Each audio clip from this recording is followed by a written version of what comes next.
Bienvenue à toi. Aujourd'hui, on commence par la base de la grammaire, le nom. Tu vas découvrir ce que c'est, comment le reconnaître, et toutes les règles essentielles qui l'accompagnent. Que tu sois débutant ou que tu veuilles réviser, cette leçon va t'être très utile. Alors prends un cahier et un stylo, installe-toi tranquillement, et note tout ce que tu apprends au fur et à mesure. Rien de tel que l'écriture pour bien retenir. Et surtout, si quelque chose n'est pas clair, pose ta question en commentaire, je te répondrai avec plaisir. N'oublie pas de liker, de t'abonner à la chaîne, et d'activer la cloche pour ne rater aucune leçon. On y va. C'est parti. Table des matières. Le nom, définition et règles essentielles. Texte d'étude. Grand 1. Définition du nom. 1. Des noms concrets. 2. Des noms abstraits. Grand 2. Diverses sortes de noms. 1. Le nom commun. 2. Le nom propre. 3. Les noms simples et composés. Grand 3. Comment reconnaître un nom. Conclusion. Conseil. Pour l'analyse. Pour l'élocution. Pour l'orthographe. Résumé. Tu veux améliorer ton français. Regarde cette vidéo jusqu'au bout pour bien comprendre les noms et leurs usages. Like la vidéo si elle t'aide à progresser. Laisse un commentaire pour partager tes impressions ou poser tes questions. Abonne-toi et active la cloche pour ne rien manquer des prochaines leçons.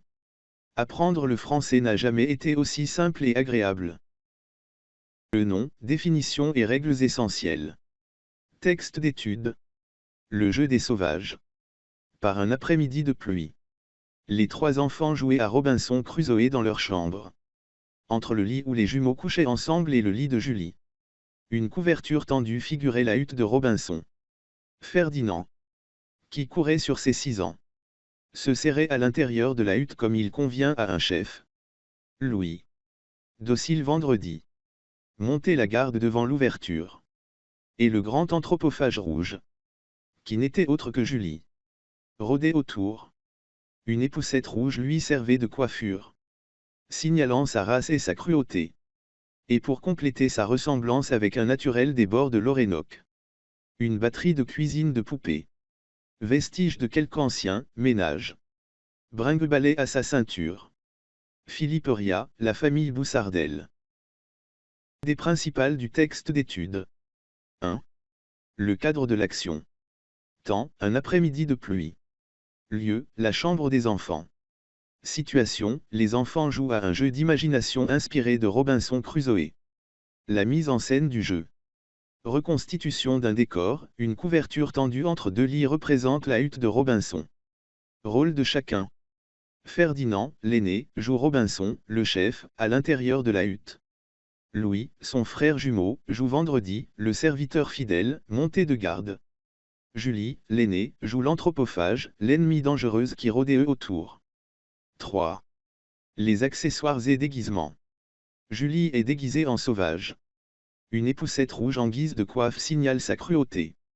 Une batterie de cuisine de poupées à sa ceinture, rappel d'un ancien jeu de ménage, pour compléter son personnage exotique. 4. L'univers imaginaire et le jeu symbolique. Les enfants transforment des objets du quotidien pour créer un monde fictif. Ils incarnent pleinement leur rôle dans une aventure exotique, en s'inspirant de la littérature. Le jeu est structuré, rôle défini, décor installé, accessoires précis. Leçon. Grand 1. Définition du nom.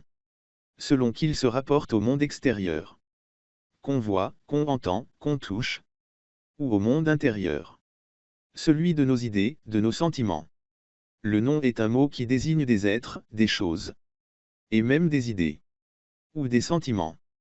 C'est-à-dire, tout mot qui désigne un être, une chose, une idée est un nom. Exemple. Les enfants, être, une batterie de cuisine, chose, la cruauté, idée. On distingue. 1. Des noms concrets. Nom d'être vivant, exemple, les hommes, le chien. Nom de choses, exemple, la soupe, la table. 2. Des noms abstraits. Nom d'action, exemple, la flexion. Nom d'état, exemple, la fatigue. Rang 2. Diverses sortes de noms.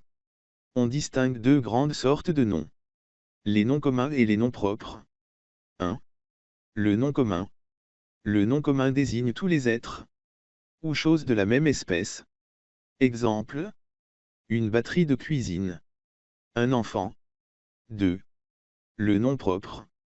Le nom propre est la propriété d'un seul être ou d'une seule chose. Exemple. Robinson Crusoe. Louis. 3. Les noms simples et composés. Un nom est simple quand il est formé d'un seul mot. Exemple. Lit. Régiment. Un nom est composé quand il comprend plusieurs mots. Exemple. Après-midi. Gratte-ciel. Rang 3. Comment reconnaître un nom? 1. Le nom se reconnaît au fait qu'il est précédé d'un article ou d'un déterminant. Exemple. Une maman. L'intérieur. 2. Le nom propre commence toujours par une majuscule. Exemple. Louis. Robinson Crusoe. Conclusion. Chaque phrase contient un ou plusieurs noms. Il est donc essentiel de savoir les identifier. Conseil. Pour l'analyse. Précisez si le nom est commun ou propre. Identifiez s'il est simple ou composé.